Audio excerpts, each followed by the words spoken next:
Case study. Neha. Hello, क्या मैं miss Anjum से बात कर रही हूँ? जी बताइए, मैं आपकी मदद कैसे कर सकती हूँ? ओह हाय, मेरा नाम नेहा है। मुझे पास्ट लाइफ रिग्रेशन करवाना है।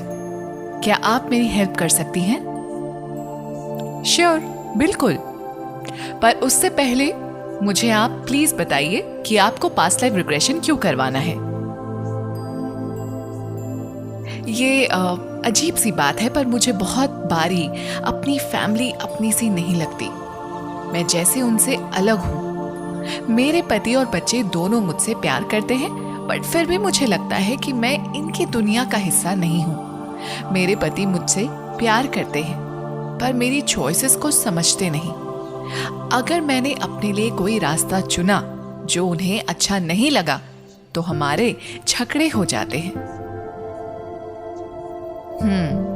मैं समझ सकती हूँ, पर हाँ, ये एक दिलचस्प बात है कि तुम्हें अपनी फैमिली से सेपरेटेड सा फील होता है। चलो, लेट्स होप तुम्हें तुम्हारे आंसर्स मिल पाए सेशन के बाद। The session begins. नेहा एक अच्छी सब्जेक्ट थी। वो जल्दी ही ट्रांस स्टेट में पहुंच गई थी। वाह, मैं एक सुंदर सी 21 साल की एक लड़की हूं। गोरी हूं, लंबे बाल हैं और मेरा नाम जीना है। जीना अकेले जंगल में घूम रही है। ऐसा लगता है कि ये कोई अफ्रीका का जंगल है। मैं बहुत अकेलापन महसूस कर रही हूं। जीना बहुत अकेला फील कर रही है। नेहा की आंखों से आंसू बहने लगे। जब मैंने नेहा से पूछा कि क्या वजह थी इस अकेलेपन की, तो उसने तुरंत कहा, क्योंकि मैं गोद ली हुई हूं। सोया ने मुझे गोद लिया है। वो एक लंबा सा ताकतवर इंसान है। एक जंगल के समुदाय का लीडर लगता है।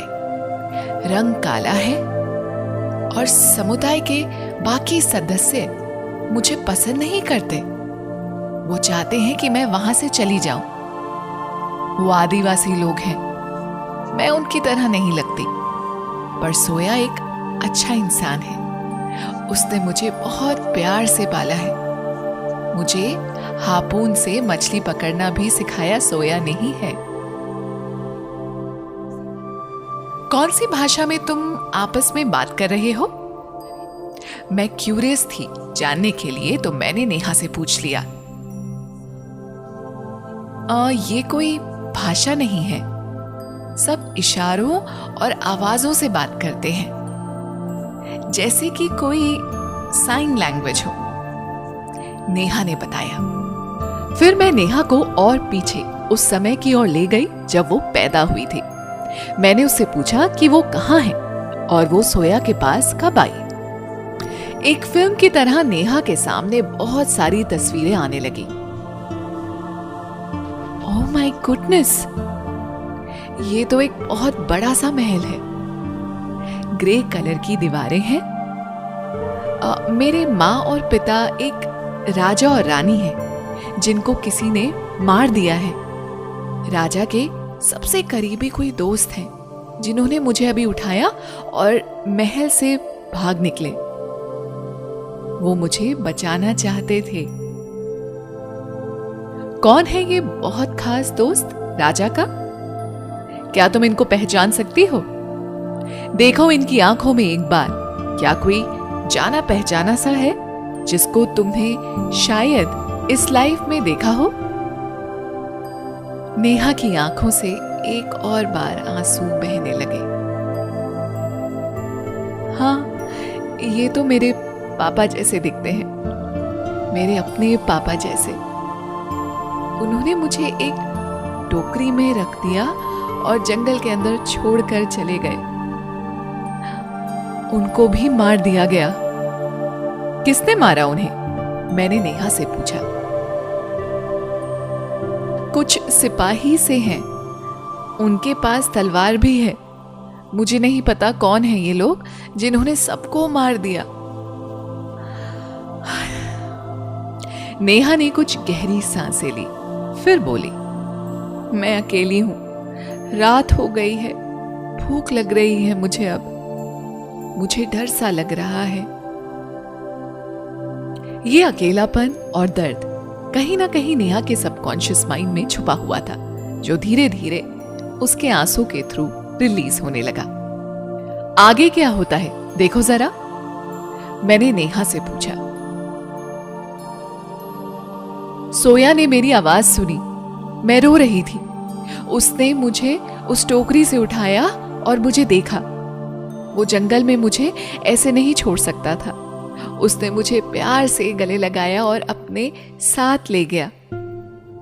उसके साथियों को मेरा आना अच्छा नहीं लगा। सोया को बहुत बुरा भला बोला। सोया मेरे लिए उन सब से लड़ता रहा। उसने कहा कि वो मेरी जिम्मेदारी लेगा, मुझे पालेगा।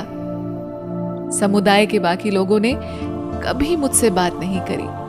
हाँ, एक दोस्त था मेरा वहां, उसके कोई माँ बाप नहीं थे। सांगा नाम था उसका। वो एक ही मेरा बचपन का दोस्त था जो मेरे साथ खेलता था।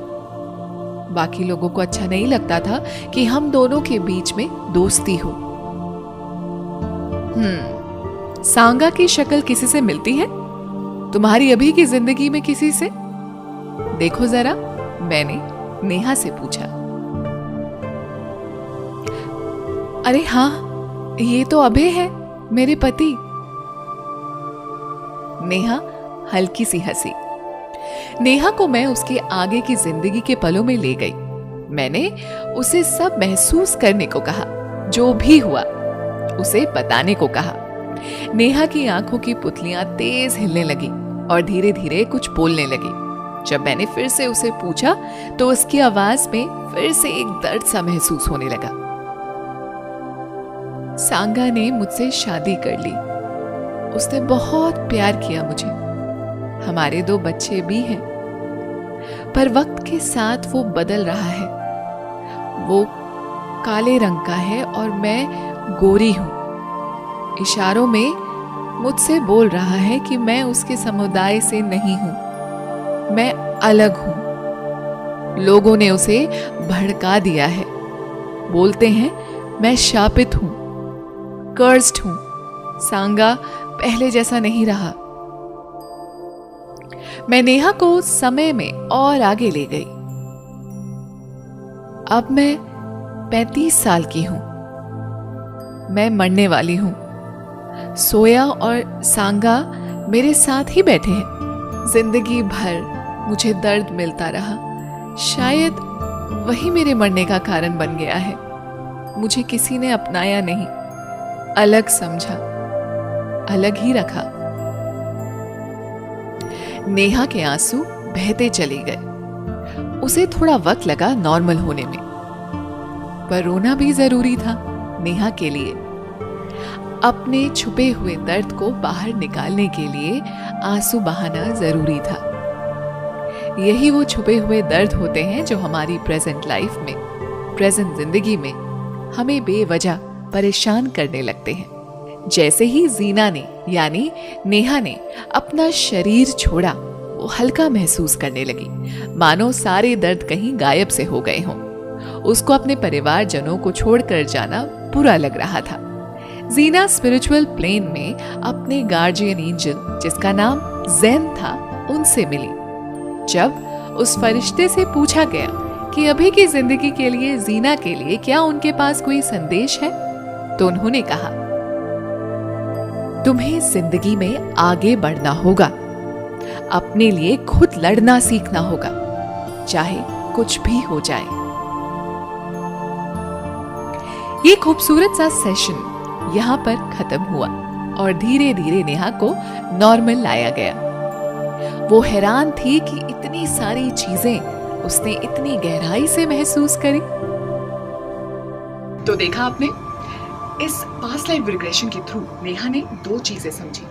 पहला, जो उसकी कांस्टेंट फीलिंग थी ना, फीलिंग ऑफ सेपरेशन की, वो अपनी फैमिली को बिलोंग नहीं करती है, उनसे थोड़ा उसको डिस्टेंस लगता है कि हमेशा मेंटेन करना है, या फिर कुछ अटैचमेंट में कमी है। वो इसलिए क्योंकि पास्ट लाइफ में वो अडॉप्टेड थी और उसने कंटिन्यूसली रिजेक्शन फेस किया था अपनी ही कम्युनिटी से। उसका उसके ऊपर इतना गहरा असर पड़ा कि वो कैरी फॉरवर्ड होकर सबकॉन्शियस के थ्रू इस लाइफ में भी रिफ्लेक्ट कर रहा था। नेहा को ये समझ आया कि जो भी फीलिंग वो आज महसूस करती है वो पास्ट लाइफ के थ्रू, उसके सबकॉन्शियस के थ्रू प्रेजेंट लाइफ में आई। दूसरी चीज, जो हस्बैंड वाइफ का रिलेशनशिप था पास्ट लाइफ में सांगा और जीना, और अभी की लाइफ में नेहा और उसके हस्बैंड अभय, जो रिश्ता पिछले लाइफ में भी थोड़ा शेकी था, उसके इश्यूज रिजॉल्व नहीं हो पाए थे। नेहा यानी कि पिछले लाइफ की जीना हमेशा डोमिनेट होती रही, उसने अपने लिए कभी कुछ स्टेप नहीं लिया, अपने लिए कभी कोई कदम नहीं उठाया। वही चीज इस प्रेजेंट लाइफ में भी लेकर आ गई।